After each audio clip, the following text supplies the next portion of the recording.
Good evening, everyone, or should I say good morning in this case. Sir Owen Disney here, and it's Tuesday, and we are going to be talking about last night's edition of WWE Monday Night Raw. A really awesome show that was the first show after the Money in the Bank pay-per-view, which I reviewed on yesterday. Now, for those of you that are new to this channel, hello, I'm Sir Owen Disney.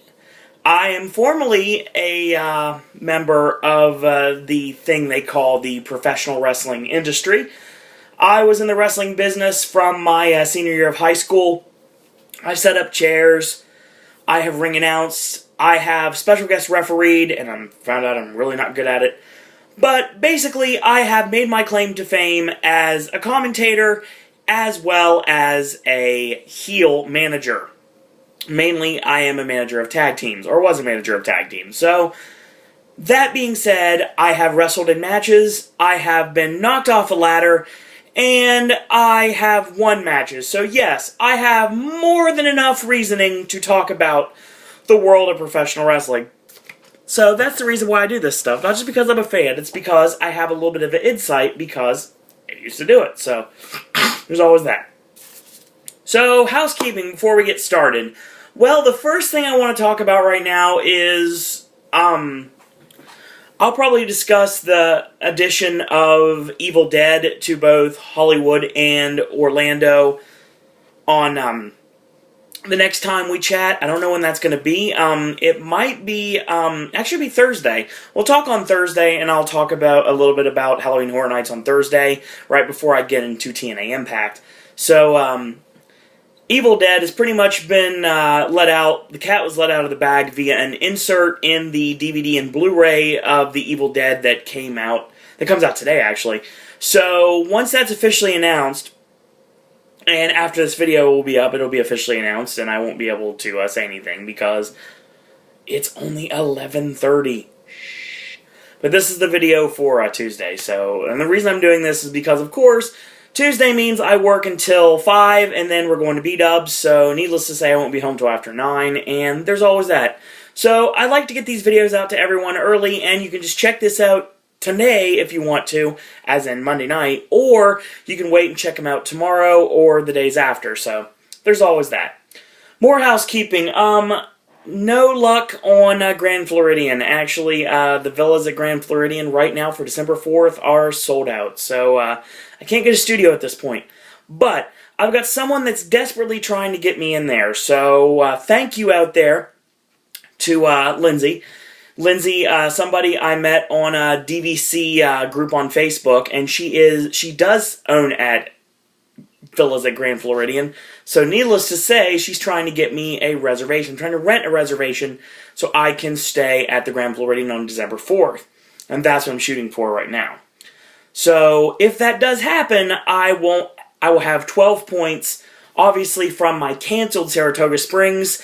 And then what I'll do is, I'm going to bank these points, as well as the 2 points I have left over. It gives me 14 points.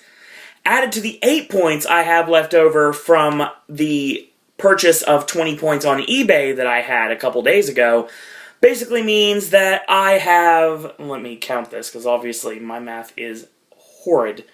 So 8 points plus 14, 15, 17, 18, 19, 20, 21, 22. Yeah, I thought so.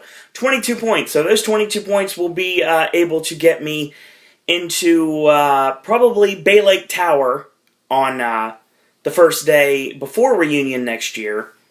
And like I said, I'm thinking about right now staying at Pop for 3 days before I go over to the All-Stars to meet my dad and my stepmom and my Floridian native aunt.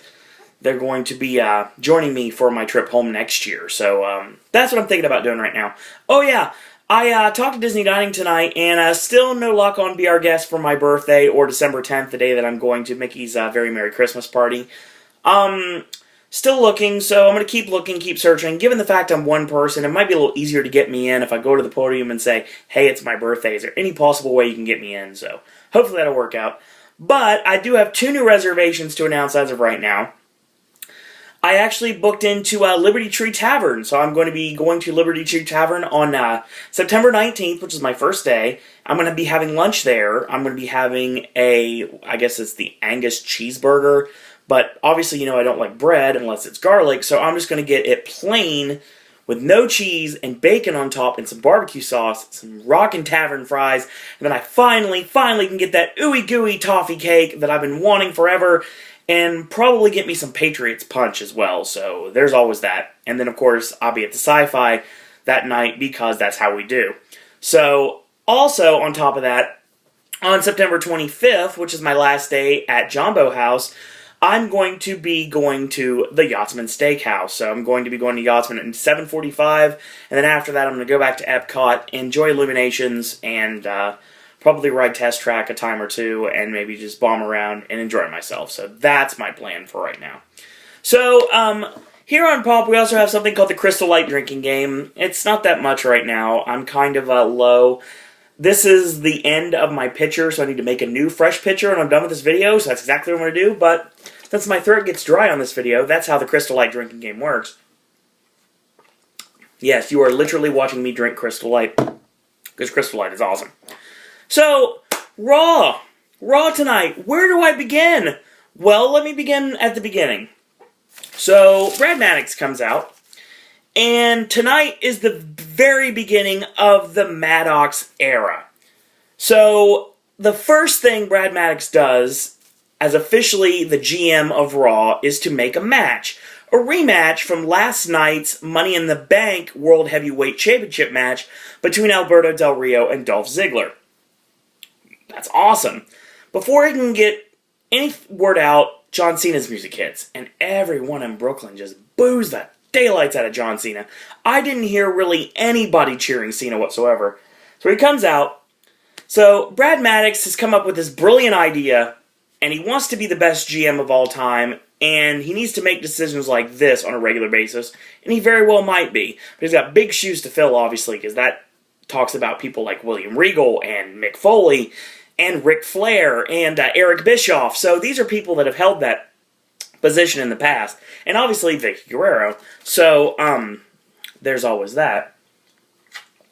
So, basically, God, this stuff's so good. John Cena is basically told he is being allowed to do something that no man has ever done before. Brad Maddox's first official decision as GM of Raw is to let John Cena handpick his opponent for August 18th SummerSlam pay-per-view in Los Angeles, California. So, basically, at this point, Randy Orton comes out, of course, carrying the Money in the Bank briefcase that he won last night. He's like, come SummerSlam, John Cena, you won't be champion. But don't worry about it. Get it out of your head. I'm not cashing in on you tonight. I will tell you face to face, when I cash in, you'll never see it coming. So, Orton lets his presence be known, and then out of nowhere, Fandango comes out with Summer Rae, the vivacious Summer Rae, as usual, and dances out to the ring, and of course, 12,000 plus Fandangoing, and sorry, Will, you watched the show, you probably did, you saw that they were Fandangoing, and you cannot deny it. So Fandango is definitely over with the Brooklyn crowd. And he goes, shh, to Randy Orton, and he basically says, Randy, you'll want to cash in against Cena. You won't be cashing in against him. You'll be cashing in against me. John, the entire WWE Universe wants to see you take on... wants to see me take me on. And my name is Fawn. And Cena goes, Fawn. Dong. And Cena's like, Dong. And then basically he goes, go. And Orton nails Fandango. And then they start rolling around. They start brawling. And they fight and they fight. And Orton gets the upper hand. And then Fandango ends up throwing Orton over the top rope to the floor. And basically, Brad Maddox is like, enough. You want physicality? Get a referee out here right now. We're getting our first match right now. Fandango against Randy Orton. It starts now. So we come back from commercial break. We get our first match of the evening. Fandango taking on Randy Orton. So this match actually was phenomenal. and I'm just saying this obviously because I'm a Fandango supporter. I'm saying this because this match was really good. Midway through the match, of course, they're brawling on the floor. Orton picks up Fandango and backdrop suplex on the barricade. He's been doing this a lot lately. Tosses him in, 1-2, and Fandango kicks out. So he whips him in, and Fandango gets the boot up and chokes him on the little rope. A big right hand, and they go back into the ring. Fandango rolls back in the ring. A knee to the side of the head. Fandango locks on the cravat, and Orton punches his way out of it. A whip and a high back body drop on Fandango. 3 big right hands in the corner by Randy Orton, and he goes up for the 10 punch, and a big standing drop kick on Fandango for the 2 count. So he stomps Fandango's hand on 2 separate occasions, whip in, and he catches the boot, and Fandango nails him with an enziguri, which knocks Orton over the top rope to the floor.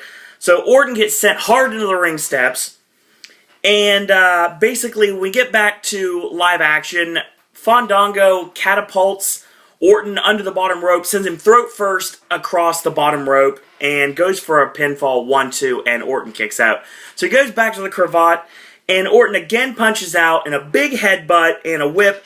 Goes for the 3.0. It gets countered into a backdrop suplex from Fandango, and he gets a near fall out of it.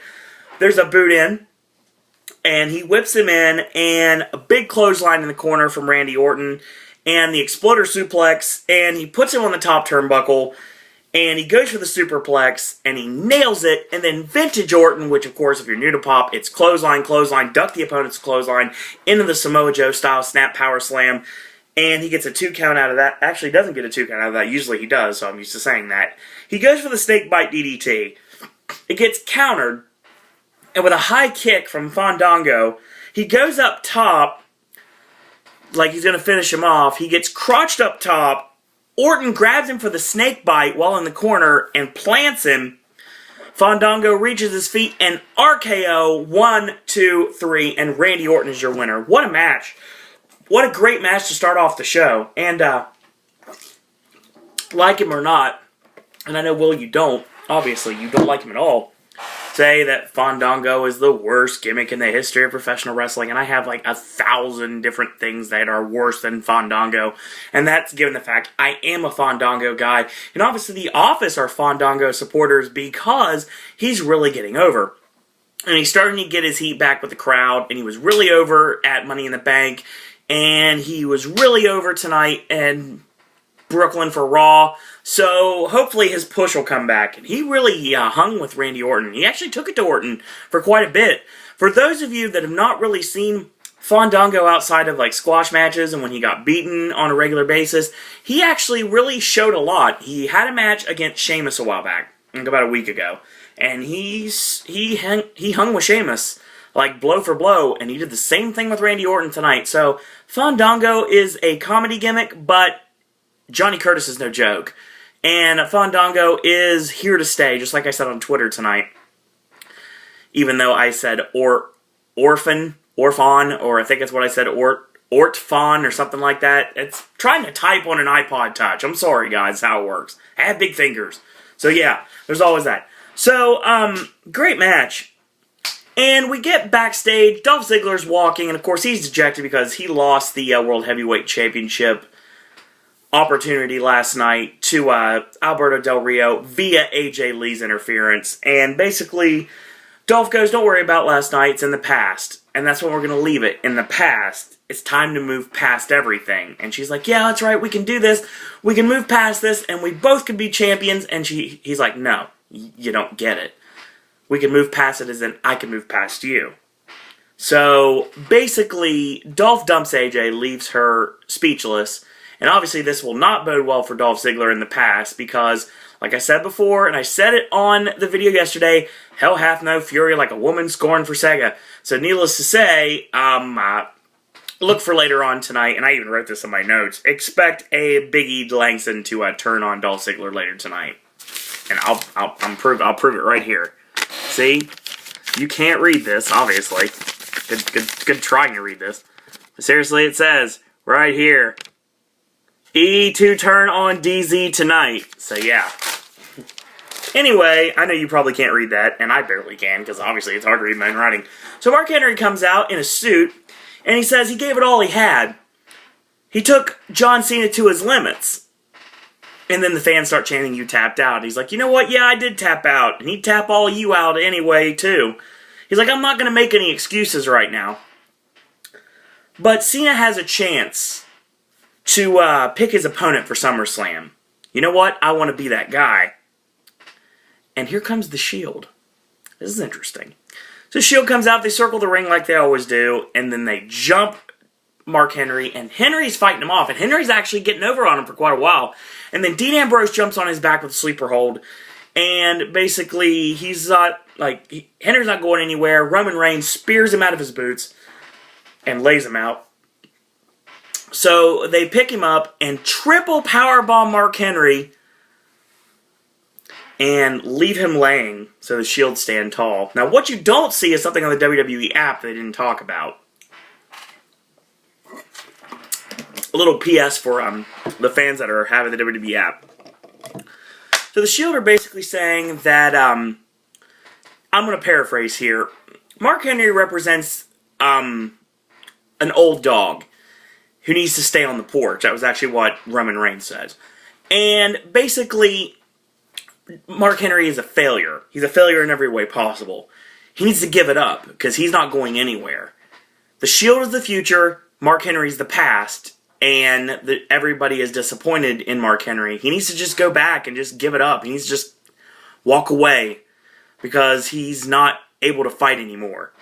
And basically the Shield just shows him for what he is, and it's a failure. These are Dean Ambrose's words, paraphrase, not mine, obviously. I'm still a big Mark Henry supporter. So, it was really interesting to see that the Shield jumps Mark Henry, of all people. So,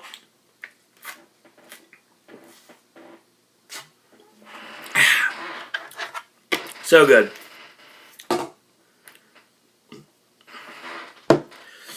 Now, we get our rematch for Money in the Bank between Alberto Del Rio and Dolph Ziggler, and lo and behold, it is not for the World Heavyweight Championship. It is a non-title match.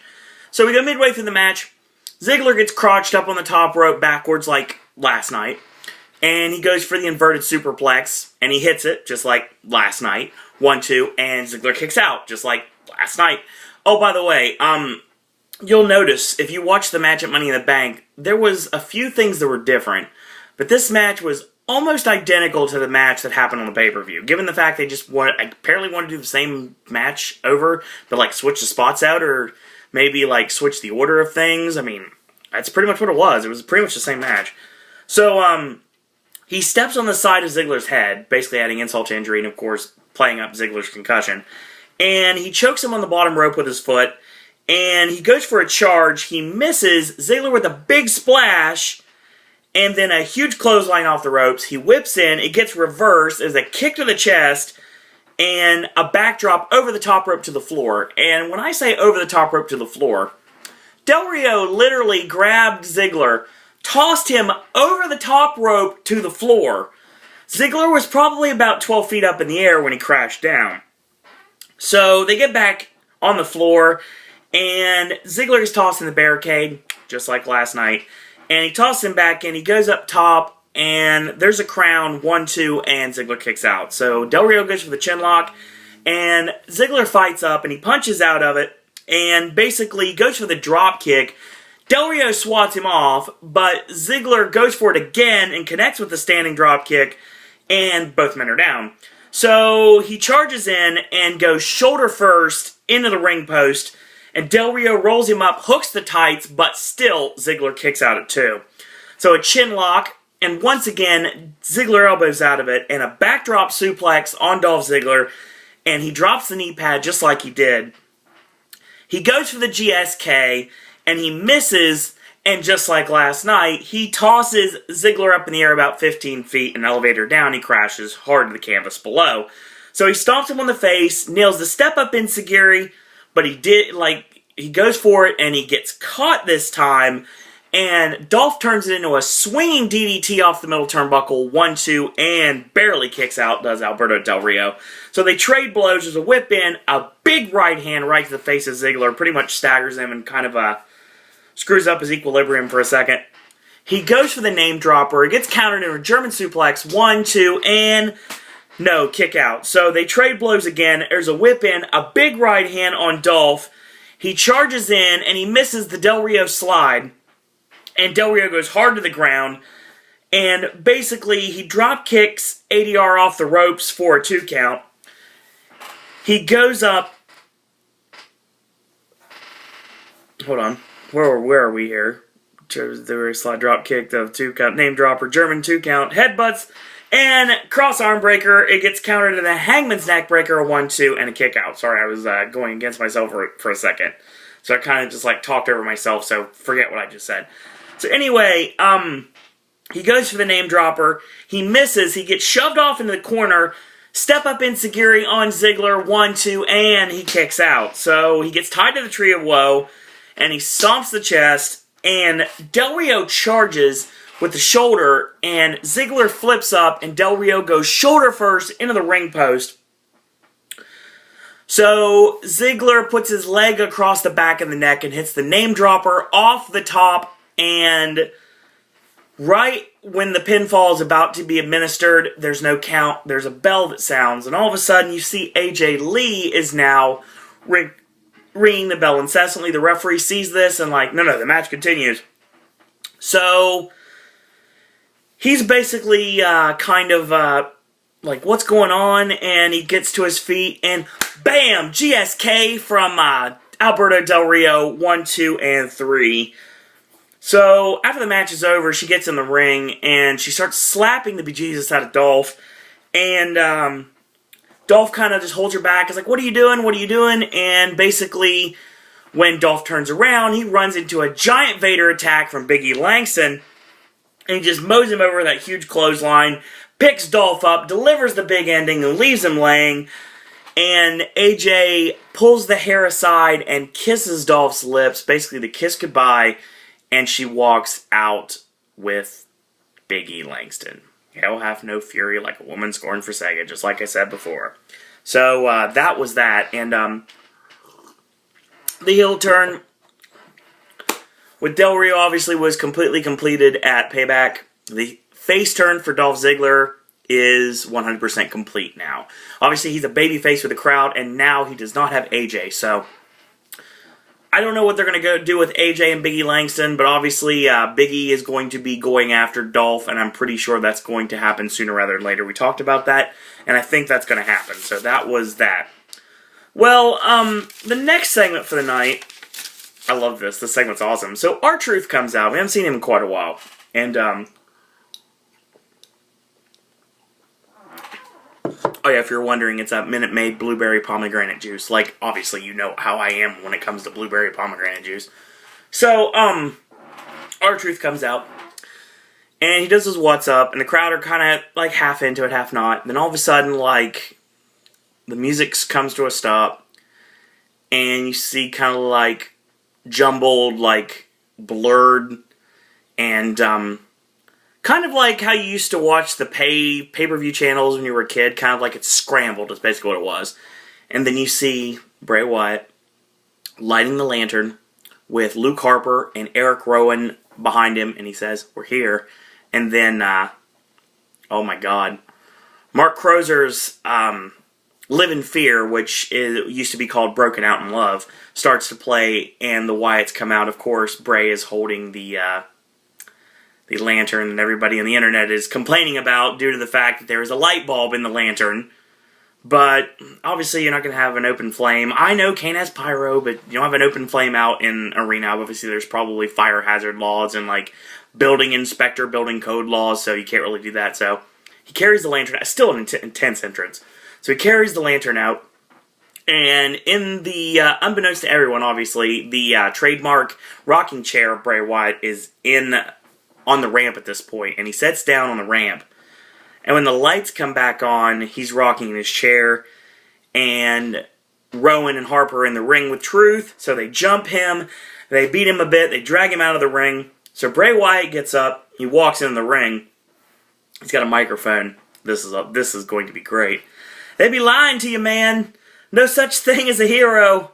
You have become addicted to the illusion and what a hero is or does. Everything is not alright. The man who made you, he's a liar. Your own flesh and blood turned his back on you. Maybe I, Bray Wyatt, the eater of worlds, have been the answer all along. So, basically, Truth grabs a chair, and he stands on the apron. And Bray just shoos Rowan and Harper to the side. He's like, I got this, I got this. And he puts his arms out in a crucifix. And he's basically like, take your shot, take your shot. He stands ready. And Truth gets in the ring, and he gets mowed over with an avalanche in the corner, and he pounds away. So Harper and Rowan get in, and they beat down Truth for a bit, and they literally hand Truth to Bray Wyatt as a sacrifice. And if you haven't seen NXT before, and you don't know what's about to happen, and I do, obviously, because I'm not just watching it, I knew what was about to happen. And what he does is they feed him, literally. They feed Truth to Bray Wyatt. And Bray grabs him, and he didn't really do the dance, but he did do the kiss on the top of the head, which is pretty much the kiss of death. And then he planted him with Sister Abigail and left Truth laying. And he basically just, like, leaned over the body of the unconscious Truth laying on the canvas and says, "You are not the truth we seek. Kane, follow the buzzards." And then he does the crucifix pose, and it gets better and better. So, basically, the Wyatt family are trying to liberate people by destroying them. So, it literally is drinking the Kool-Aid. So, will we see the return of the monster? Will we see the return of the Truth in a completely different manner? Now, I don't think they're going to follow the Wyatt family, obviously. But Kane aligned with the Wyatt family, that's an interesting prospect. Especially if it's the monster Kane. Of course, we have noticed that Kane has been rather humanized over the past. And obviously the team with Daniel Bryan, Hell No, basically made him really humanized. And he's not been the monster of old. I mean, Kane has... He has attached a vehicle battery to Shane McMahon's nuts. And that's insanity. He has lit people on fire. He has tombstoned Pete Rose. I mean, he has tombstoned Linda McMahon. And he has lit, like I said, he's destroyed people. He pushed Zack Ryder off the ramp in a wheelchair. So needless to say, yeah, Kane can be vicious and evil. And hopefully that's what this does. Bray Wyatt is bringing the monster out of Kane. That's exactly what he's going to do. Now, basically, Truth, he's just in the wrong place at the wrong time. He's a sacrifice, like Bray said. Basically, there are no heroes. Heroes are a figment of your imagination. And Bray Wyatt just took it to him. I love seeing Sister Abigail. We have not seen Bray in the ring yet. It's the first time you've seen his finish on television. And obviously, Bray and R-Truth have been working together a lot in the house shows. So obviously, they got a match down, but they didn't go with it. And basically, this isn't done the same way as The Shield is. The Shield, basically, gang mentality, and they triple powerbomb the guy and leave him laying. The Wyatt family's done a little bit different. Rowan and Harper do jump people, but Bray Wyatt only intervenes when he feels like he has to. And with the Shield, like I said, it's a three-man attack. With the Wyatts, it's the Wyatt family tag team, and then Bray watches on, and if he has to get involved, he does, but he doesn't have to get involved.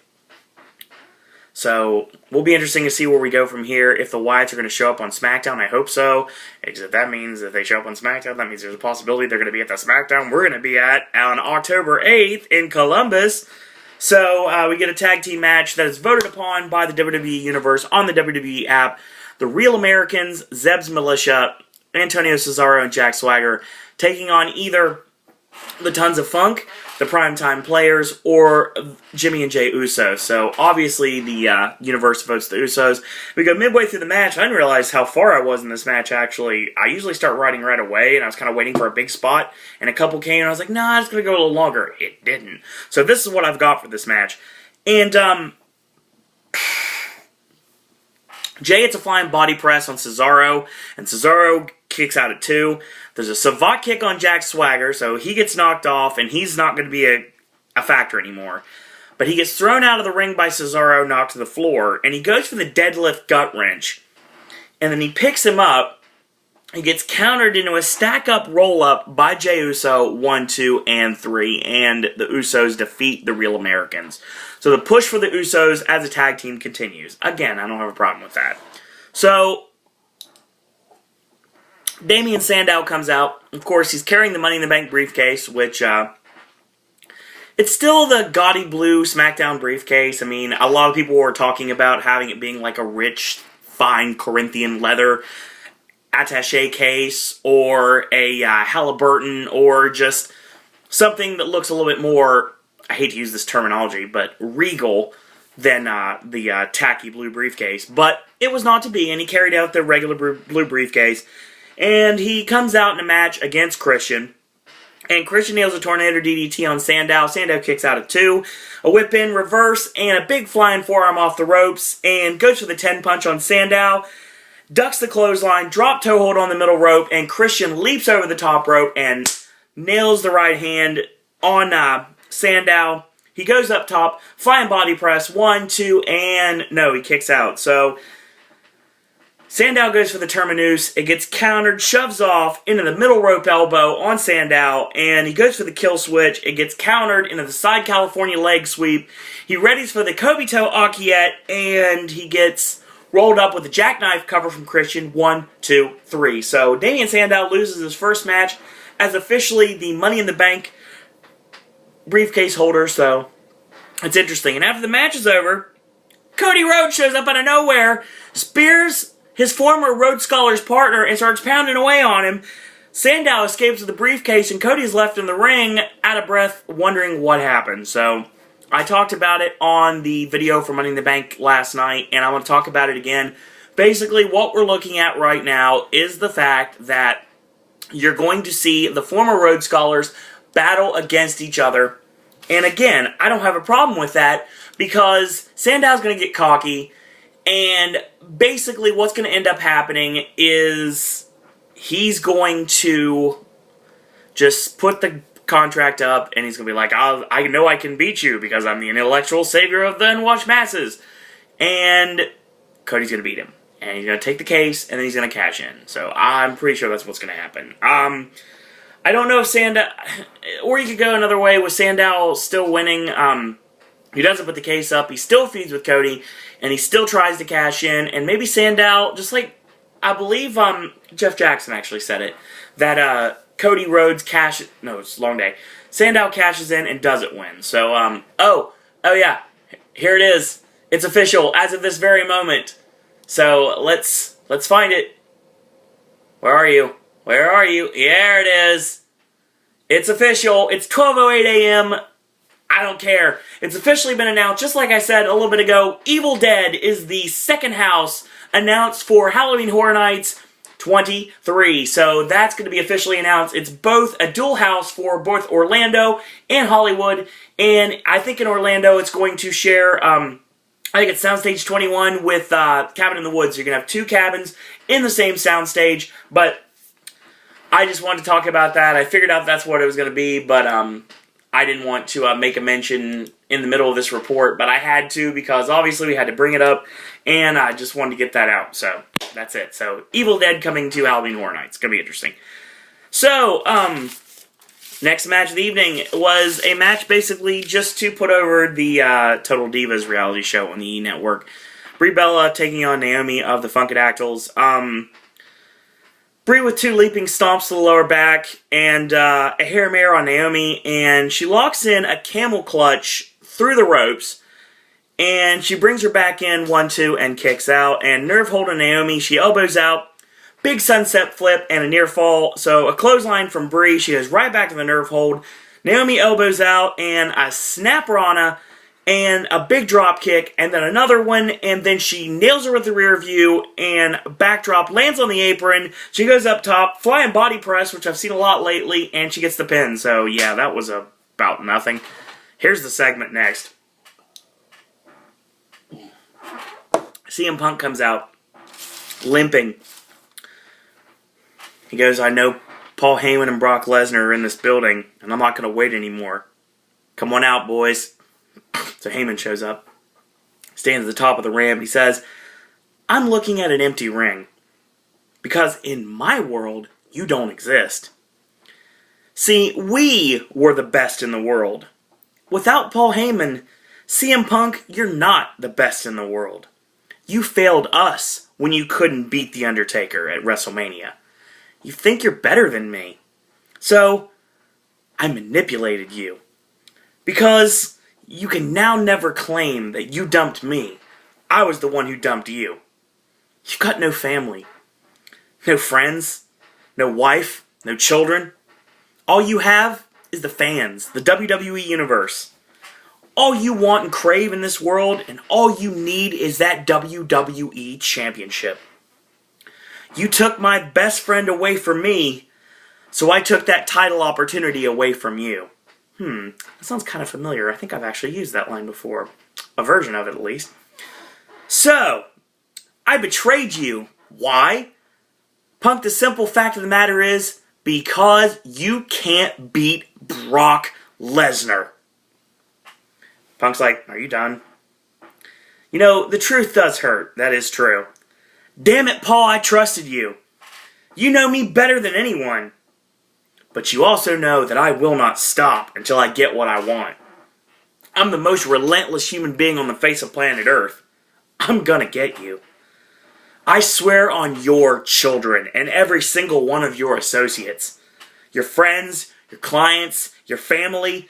I will rip apart and hurt every person standing in my way. You don't have a future.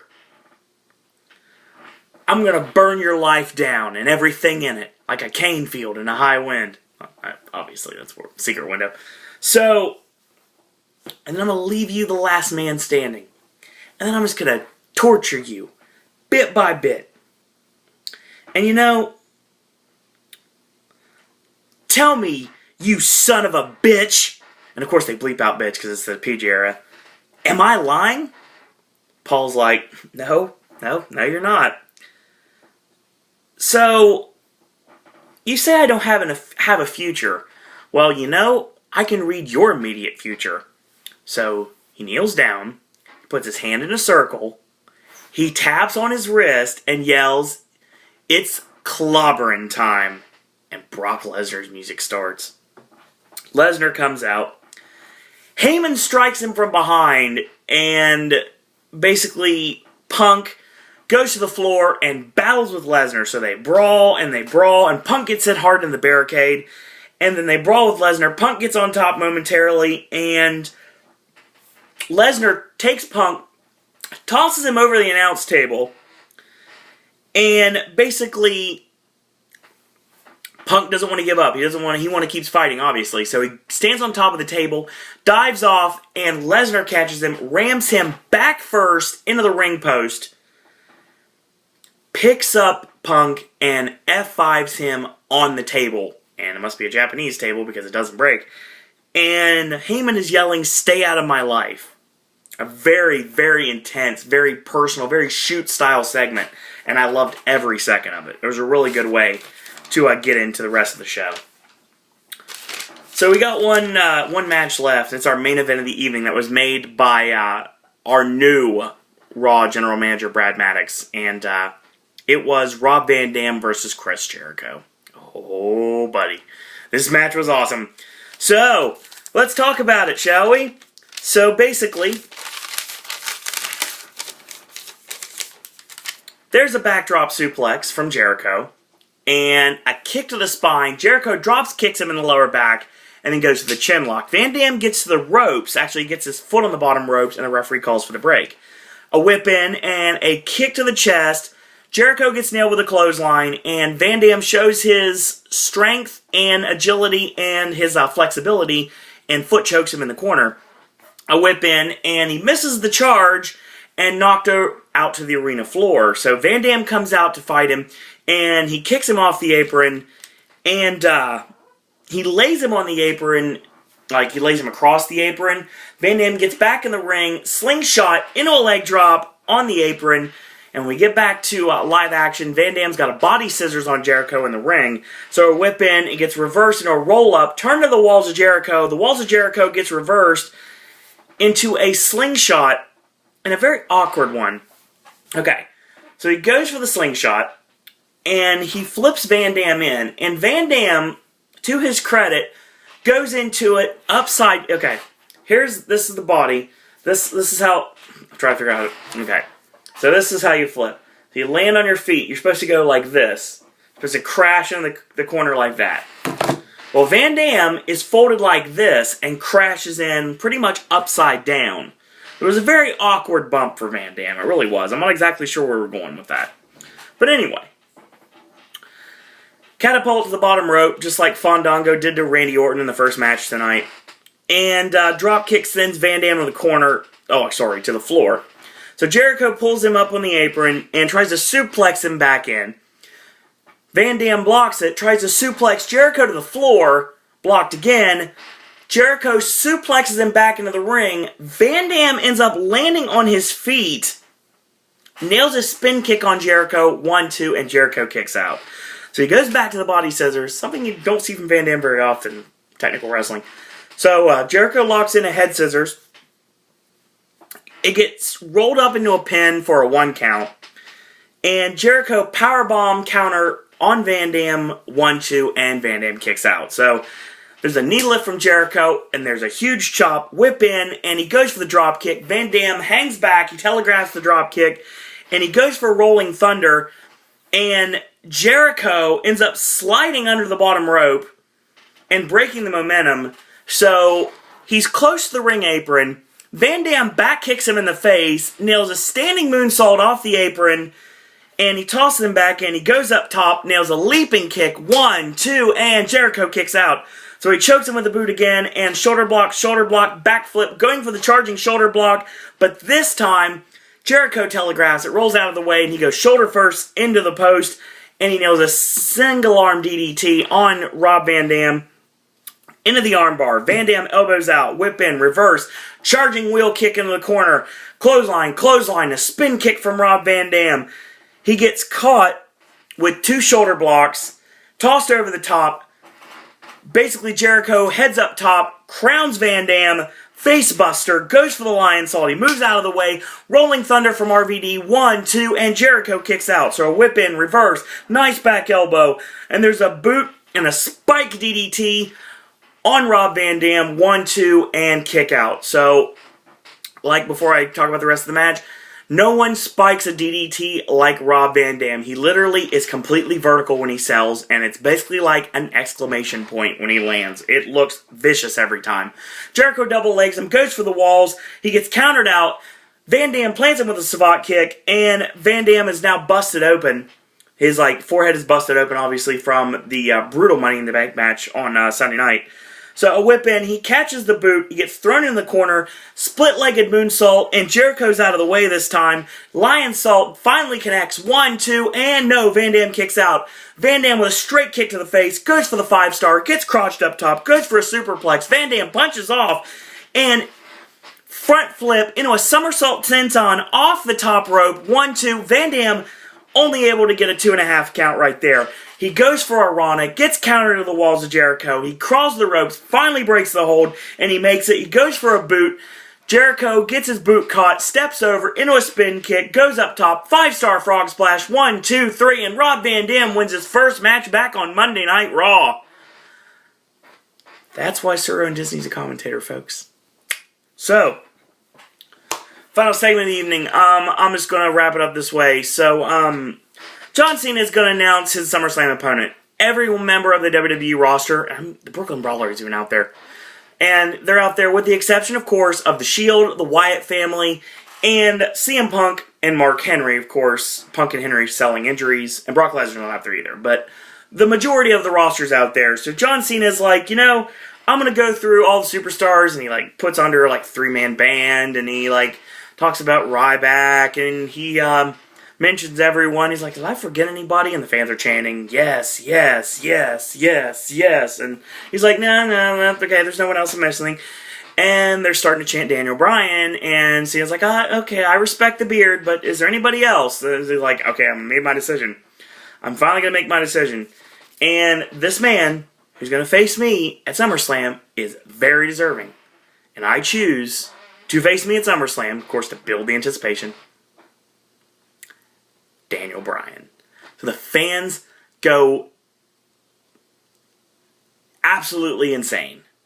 And everyone, the entire building is going crazy. It's like, yes, yes, yes. So Bryan comes out through all the superstars. He runs to the ring, sprinting, yelling yes, like he always does. Slides in the ring, yeses on the top, on the middle turnbuckle. And he gets up in Cena's face, and he does the yes, and he does the yes over and over again. He looks at Cena, he does it again. And that's how we go home on Raw tonight. Great show. Really great show.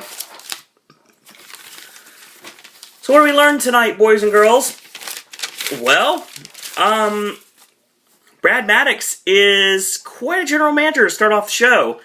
His first show, he makes a rematch with Dolph Ziggler and Alberto Del Rio. He makes Rob Van Dam and Chris Jericho. And he tells John Cena he can pick his own opponent. So, that's pretty good. We get an awesome brawl between Fandango and Randy Orton that turns into a tremendous match to start off the show, and Fandango actually looked great in the ring. So, for those of you that just write him off as a comedy gimmick, pay attention to this match. Pay attention to this match against Sheamus. He can go, and he is awesome, so hopefully he will continue to be better. So, basically, Dolph Ziggler has finally dumped AJ Lee. And that's good, because obviously he can't be a full-fledged babyface with a heel valet. So, needless to say, that works. That works fine for me. So, there we go. That's better. I'm charging the phone because I got that dreaded low battery thing. So now it's charging. So, yay, life is good. So, basically, we get the Wyatt family come out, they jump R-Truth, they leave him laying, Sister Abigail on R-Truth leaves him laying, Kane followed the buzzards, so who's the next casualty of the Wyatt family? Who's the next man to be liberated by Bray Wyatt, the Eater of Worlds? We'll find out sooner rather than later. So the Usos beat the Real Americans, and the Usos push still continues. Basically, the Shield, they leave Mark Henry laying. Christian gets a win over Damian Sandow in a great match, and then he gets jumped by Cody Rhodes, so that was awesome. Nothing to write home about the match between Naomi and Brie Bella. It was there. CM Punk and Paul Heyman, they had quite a shoot-tastic promo. Props to Paul Heyman, that was an awesome promo. Brock Lesnar comes out, Punk and Lesnar brawl, and Lesnar is the last man standing. So there was that. Rob Van Dam and Chris Jericho had a amazing contest to be the main event of the show, and John Cena makes the entire IWC happy when he announces Daniel Bryan is his opponent for SummerSlam. This allows for a lot of things. Number one, Daniel Bryan is going to win the WWE Championship. There's no doubt in my mind. Number two, Daniel Bryan's staying face. So that's good because, say what you want, Daniel Bryan is the most over superstar in the company. I don't call him the MVP of WWE for no reason, folks. It's not just a funny catchphrase or a funny nickname. No, it is very, very warranted.